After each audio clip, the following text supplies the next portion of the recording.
1/6 of the number of the Midianites, yet God said, it's too many. And he's like, so sometimes you might feel like, I'm small, I'm weak.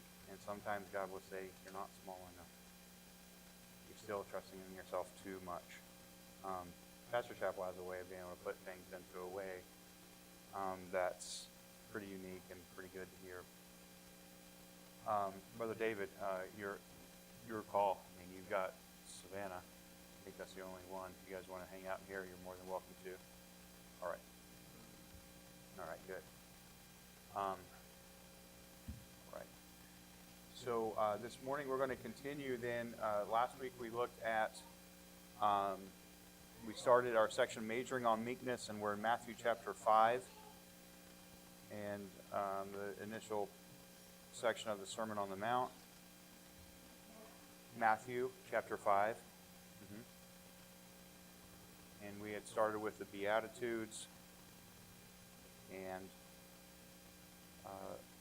consider them as the roots, the shoots, and the fruits of the Beatitudes, and talked about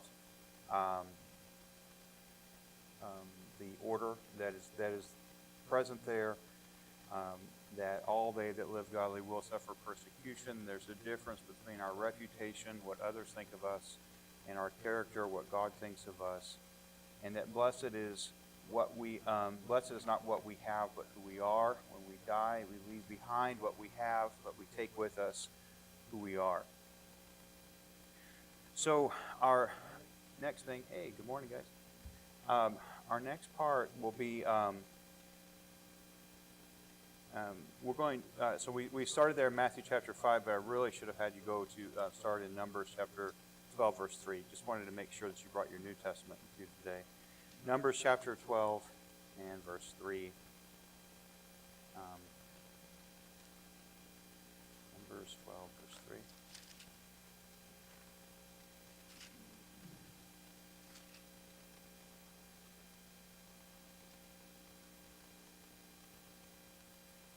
Now let's go to verse 1 just to get something about the context leading up, but 3 pretty well stands on its own.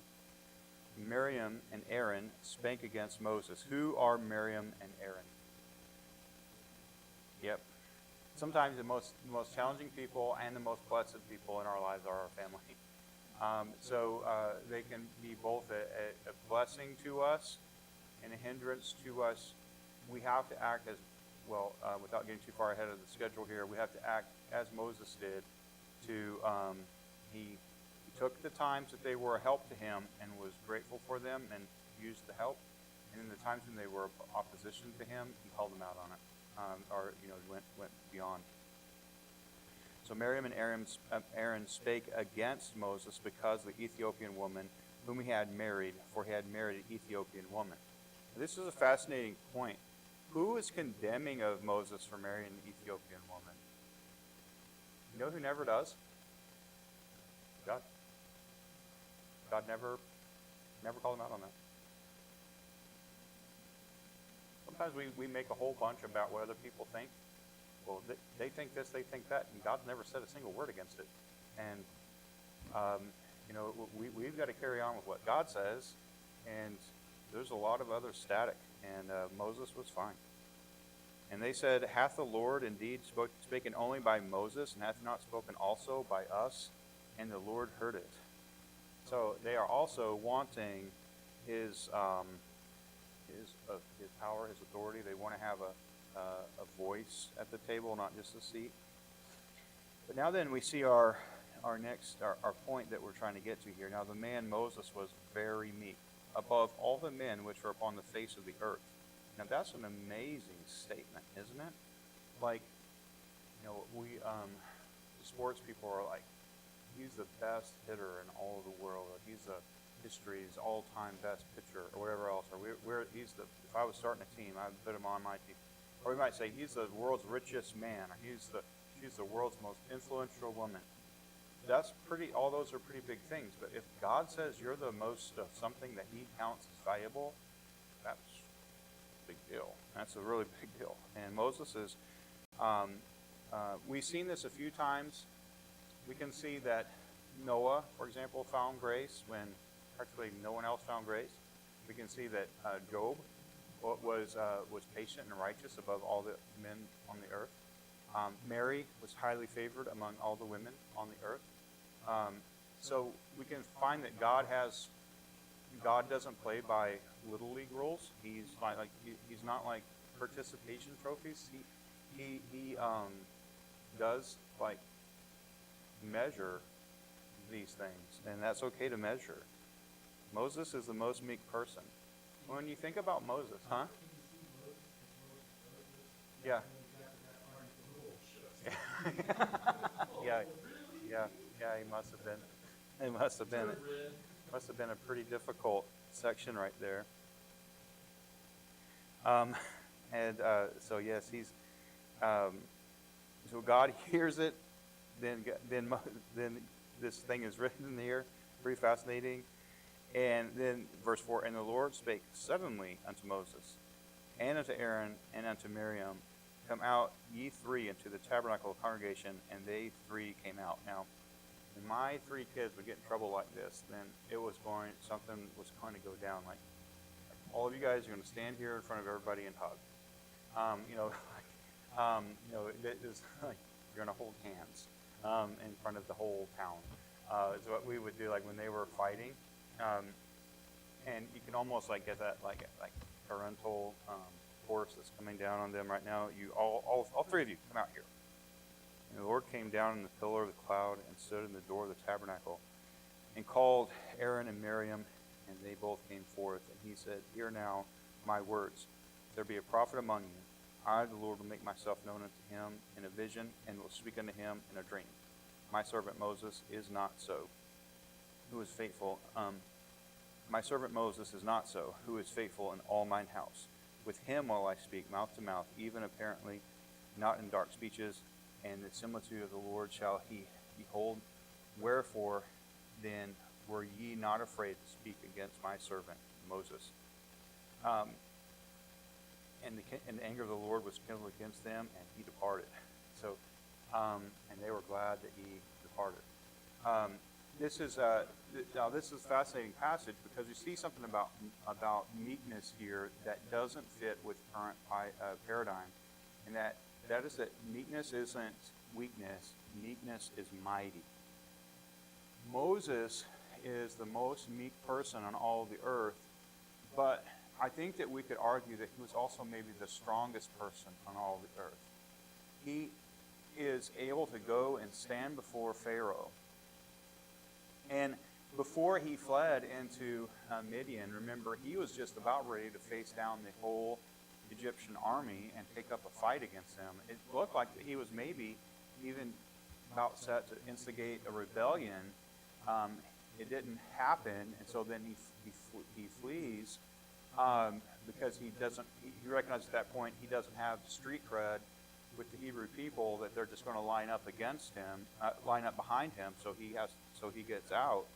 But he is a very, very strong man, and we can see this, of course, as they go out into the wilderness, and he's got all these people to try to manage. He's got all of this, he's not only trying to tell them what's right and wrong to do, but he's responsible for their food, for their water, where they stay, the armies that are coming against them. Yeah, Al? Yes. Yeah, he wielded the power of God. Pretty powerful, right? Pretty impressive. And yet, he was always like, when God comes to him and says, you're going to go stand before Pharaoh, it's like, yeah, I can't really talk. Me? What if he doesn't believe me? This sort of thing. So even though he's strong, he has meekness, whether or not he's able to put it into the terms that we're going to describe today. Moses may have been history's strongest person, but he was the most meek. Jesus compared himself to an ox when he said he was meek and lowly of heart. So remember, he says, take my yoke upon you and learn of me, for I am meek and lowly of heart. What is that? That's like an ox. So Jesus is saying, I'm strength of an ox, but you can come beside me, walk beside me. An ox wasn't allowed to be yoked with the donkey. Not because the donkey was bad or something, but because it wasn't fair for the donkey. This ox is so much stronger, it would put an undue burden on the donkey to try to carry or try to pull. And so, but Jesus is saying, will still be safe to be yoked up with me. I can carry the burden for both of us. I'll be beside you in the work. That's meek. We should be learning from these men. Meekness is not weakness. And so then we start to see the meaning of meekness. What does it mean? Which was the great question that we had last week. And this is my favorite visual definition of the word meekness, and that is a wild stallion, a wild horse.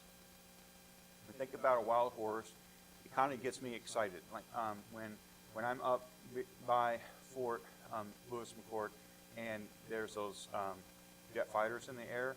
I got to tell you, I'm a dove when it comes to war. I don't want wars. I don't want any of that sort of stuff. I can get on this soapbox really easy today, okay, real easy. But I am not for blowing up people in any sort of a way. When I see those jet planes, I'm like, America. I mean, I just love it, right? I mean, it is just like it does something in my core, just like the power that's in one of those jets. And my kids have seen this, right? Like they've seen me like react to this. It's like I just love it. And I mean, the other night we're out practicing baseball. And we've got a couple of bald eagles that have kind of taken up residence here, and they have a habit of coming over the baseball field real low and real slow, just like checking out the kids. And almost like, and the kids are like bald eagle, and so like baseball stops, and we just watch the eagles. Why not? I mean, and that makes you feel like you like connect with that. Like there's power there, there's majesty there. It does something to you. A wild horse is a lot of that same, right? It's got strength. It's hyper fast. It's got its own will. It's got, it brings like it's kind of this Call of the Wild moment that almost happens to you.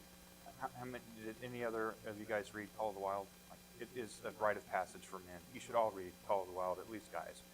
But there's like there's something to it that's just like when you see that wild horse, it calls to you. Like there's this freedom that's there, this power that's there in a wild horse. All right. So what do we do with it?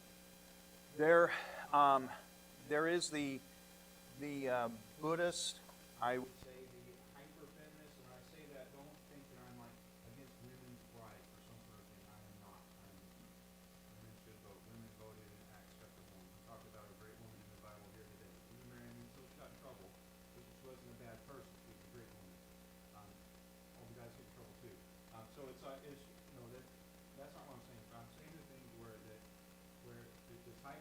type of feminism that says that boys need not to be boys, but they need to be more like little girls.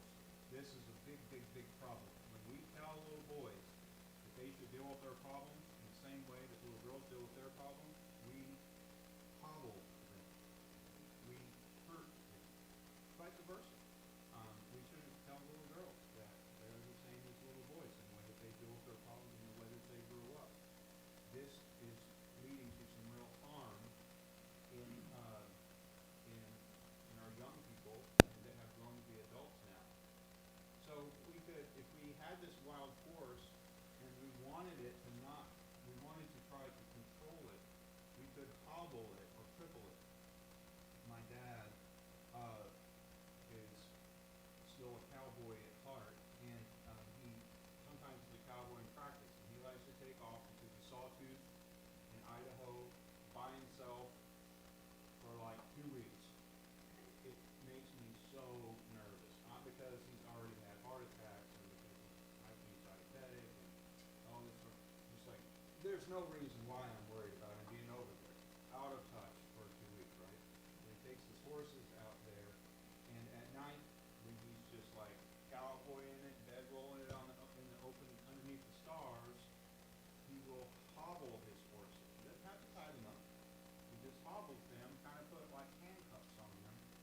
go very far. They can wander around and they can eat some grass, but they can't take off running.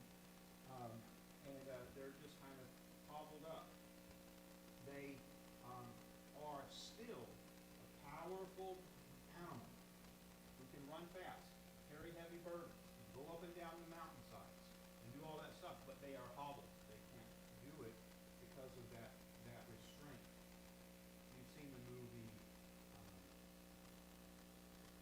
Seabiscuit. In Seabiscuit, he was a racehorse in his early young life. He was a training horse, and they would use him again with bigger, stronger horses, and they would hobble Seabiscuit so that he couldn't pass them. They would use to try to train the faster, bigger, better bred horses to pass him. And so he was getting beat all the time. Getting beat. They would hold Seabiscuit back, hobble him in a way, and so that he couldn't win. And then one day they let him go, and he was angry about it. And a winner's just a loser that got mad. And then he became a great racehorse. And he could win. But Buddhism will do this too. They will try to say you're in order to please the gods, the universe, whatever, the Buddhism and that style of religion will say that you have to devoid yourself of all your strength and power. You have to become nothing, and then you will become something in the universe. This is also a tragedy. This is not what God says. God doesn't say, set aside your strengths and the things that you are designed to do. But it is a way that you say that you have self-restraint or that you want nothing. We were, what the conversation was going, but this idea of not being able to, you'll own nothing and you'll be happy. I don't know about that, but that is something that kind of feeds into this sort of thing, like you don't want anything, you don't achieve anything, you don't want to be better, you don't want to go, you don't want, this is bad. I mean, this is not what we see brought forth in the Bible. I know that's a very technical term, bad, but it's what we see. And then, no, we are not designed for that. There's another way we can deal with it, and that's the Nietzsche style, which is we could just let it run wild. Just let it run wild. Don't try to contain it. Don't try to control it. Don't try to tame it. It's just self-release. Just do whatever you want to do. And this is what's going on. I think that this is more prevalent in the Western world than the other, which is probably more prominent in the Eastern world. In the Western world, at least from a political or government, a social influence point of view, at least we'll say it that way, that you have an idea of just do whatever you want to do. Now, there's nudging that happens that what you want to do isn't really so much, it wasn't your own genesis thought. There's thought implants that go on to try to push the people in a certain way. Don't you just want to do this? Well, you might have never thought about it, but they've pushed you into that way. But people have this idea. We used to do a skit where, besides, we can't do it today because some of the optics have become such that you can't do it. You'll understand my meaning in a minute. But we used to say, you would have a person saying, I just want to do this, that, and the other thing, and you would hear a voice say, do that. Look at the bad thing. And the person, I think I want to look at the bad thing. I want to eat the bad thing. I want to eat the bad thing. And then I want to go to the bad place. I'm going to go to the bad place. And then we realize that coming from behind the chair and holding the person with the dog leash is the devil. And he's actually the devil moving them around, telling them what to do. The person thinks that they are being self-determined, thinks that they are being non-compliant, thinks that they are being all these things, but really they're just being controlled by the devil. That's the reality of what's happening in this. So you get to see that wild horse is still running wild, and there is a certain beauty in it. with that self-release, also there's a lot of danger. There's cougars out there. There's all kinds of problems. There's the idea of starving to death or dying of thirst. All these things can happen. It's still a horse. It still has power. Still has self-will.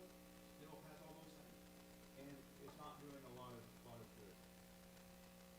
But then there's another way to deal with the wild stallion. And that is to cause the wild stallion to yield, to be tamed, to come under compliance. We use the term to break it.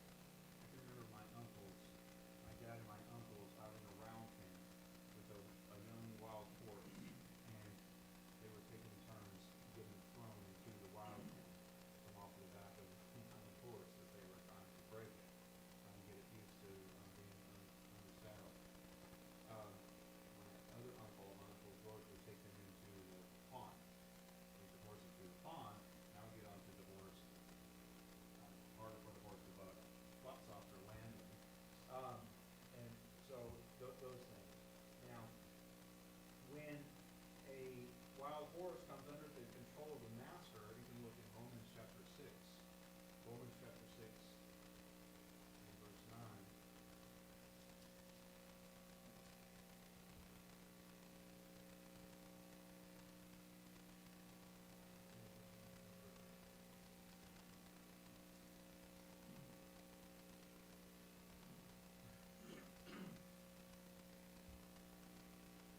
Okay, 16. Same down to 19, sorry. Romans chapter 6, verse 16. Know ye not that to whom ye yield yourselves servants to obey, his servants ye are to whom ye obey, whether of sin unto death or obedience unto righteousness. Here Paul's position is that you really are going to serve one of two. You can't serve both, and if you think that by not serving God, that you're just serving yourself, that's also a falsehood, right? Because there's two powers in the world.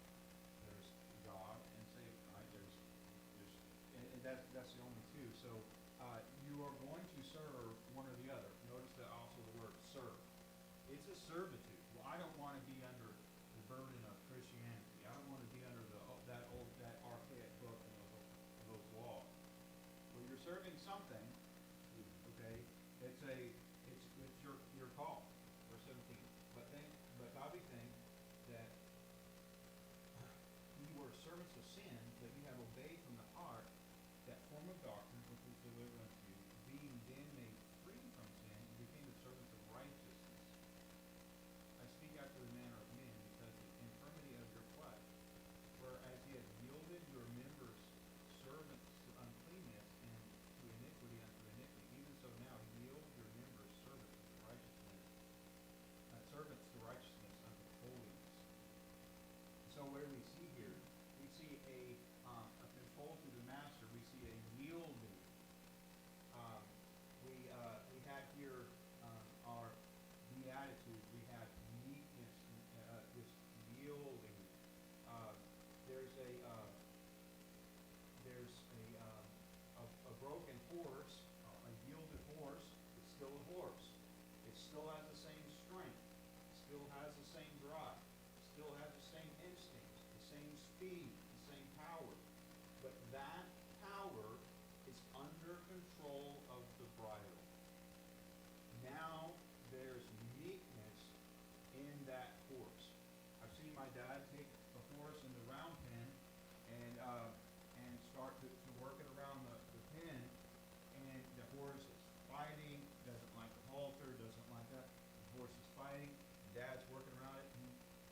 He's cracking the whip back here. He's not cracking the whip on the horse. That's an important thing. Back here, what's it doing? He's working that flight mechanism in the horse, just getting it to go around, getting it to work around. He's not beating the horse. God doesn't beat us into submission. We will use the things, our instincts, the things in our life, the way that we're structured. We will use those things to get us to start to look towards Him. And there comes a time when that horse will, you can see it, you can visibly see it, when the horse then yields. The gait will change. The way the whole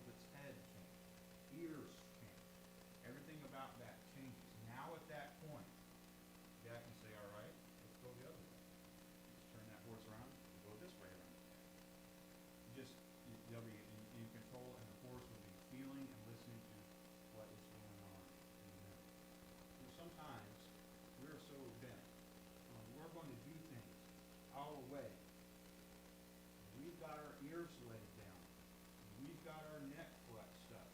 And we are, that's where that term, that stiff neck, you see that in the horse's neck. It's going to do what it's going to do. But then once we are going to try to get our way, what we don't know is we're working against ourselves. We're working against ourselves, we're working against God, but once we relax that, we say, all right, you have the reins. You have the way. Now all of a sudden, we are still who we are.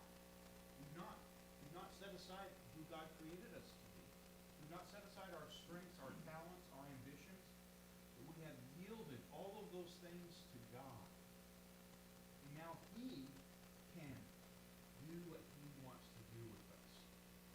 This is now meekness. Allowing God to use the strength that He created us with. I love the opening scene in Secretariat. It quotes from Job. Gets me really excited. It talks about that horse as it's running into battle, paws the ground. It sucks in the air. Its lungs are billows, just pumping power. And that is that strength that God has created into that horse. It is the strength that He's created into us, if we think about that. He has created us for His glory. Put in us all the power that we have, created us for His glory, but we must be submissive. We must be yielded to His will in our life. Otherwise we are lawless. Or we're a hobbled up horse. We're not being used according to how He wants us to be. You guys okay with that part? Love that analogy. So I think you can see pretty clearly there that meekness isn't weakness. A yielded Christian then. What does a yielded Christian look like? 5 things. Humble under the yoke. We are not doing God a favor to be humble under the yoke. We're doing ourselves a favor. We are doing our basic, our reasonable service. He is our owner. He is our master. He's our creator. He has made us. And so when we are humble under the yoke, it's no favor to God. It is our reasonable thing to do so that He can be glorified in us. And then a yielded Christian shares the yoke with Jesus. We are able to come alongside of Him. He doesn't put the yoke on us and say, there you go, big boy, you do it. No, He's beside us. He's working alongside us. But then we are to work in the yoke. We are yoked to Christ. We are learning with Him. But we are to work with Him in the field. Where does He have us? What field does He have us in? Well, that is what we are to be doing with that, whatever it is. How does that look? It might look a lot of different ways. It may be, elder home care, and we are calling on folks in their homes and praying with them and spending time with them, talking to them. That's important. That's a big part of the kingdom. Maybe it's children. Maybe it's phone calls. Maybe it's a prayer closet. Maybe there's lots of different things. But whatever is the field that He's got us in, we've got to be yoked with Him in doing what He has us to do. And then we will follow in the yoke. Jesus is leading. Jesus is leading. This is a tough part for me lately, because I say lately, but it's not like it's a new thing for me, but I'm recognizing it more and more. And that is this issue that I have with acceptance, that Jesus is in charge. Things aren't what I want them to be. I just have to be faithful with what He's doing. I need to work. I need to stay faithful to Him, stay close to Him. But He's leading out. It's His business. It's His business. If I do what I'm supposed to do, results are up to Him. I can't determine the thing. I don't get to pick how things turn out. Gotta follow. And I can't start creating my own ideas about, well, I can fix it this way, I can make it better this way. I have to stay pretty faithful to what His ideas and the way that they are going to work out. And then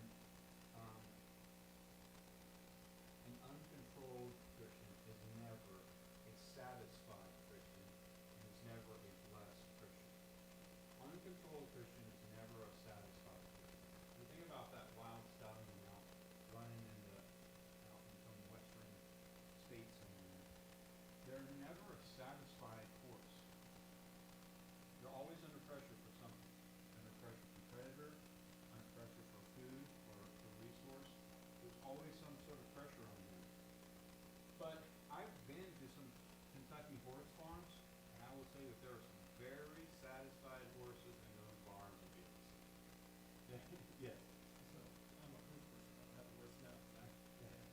And they took it to him and it was a certified killer that turned it into a drink. Oh, no. Here's something about horses. You have a bunch of horses. They have a hierarchy among themselves. And primarily, it's the biggest, strongest, smartest is the leader that goes on that line. But if you take a horse from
always listen to me, but in that moment, he listened to me. He was in front of the box. I saw where that pitcher was throwing, and he smacked it. Got a great hit off of it. He comes back in and said, thanks. There's just something about that where I'm like, I can just look at some stuff out there, and I'm like, I know what's about to happen. And I don't have to even, I just know what's going to go on. And God gave that to me. But then in God giving that to me, I want to use it for him. Almost all those kids call me Coach Pastor Bowie. They don't even come in here. Starts with Quentin, but all the kids call me Coach Pastor Bowie. And now then Dustin, I think Dustin will probably be here this morning, and he's been coaching with me. That's just as much as I love baseball, I love to see that God still can use this old player a little bit, and just do something with me in that. And one of my favorite is King Chariots of Fire, which is a true story. The main character in there, Eric Little, he was a British runner from Scotland. He was the fastest man in Scotland, and then he ran for the crown in the Olympics. His sister was upset at him because he was running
something between Genesis and Revelation.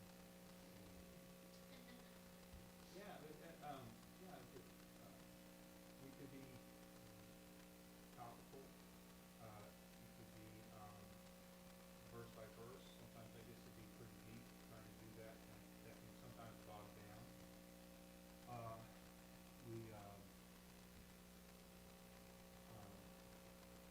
what we have done in the past, and which is a good thing to do, is this kind of an apologetic approach.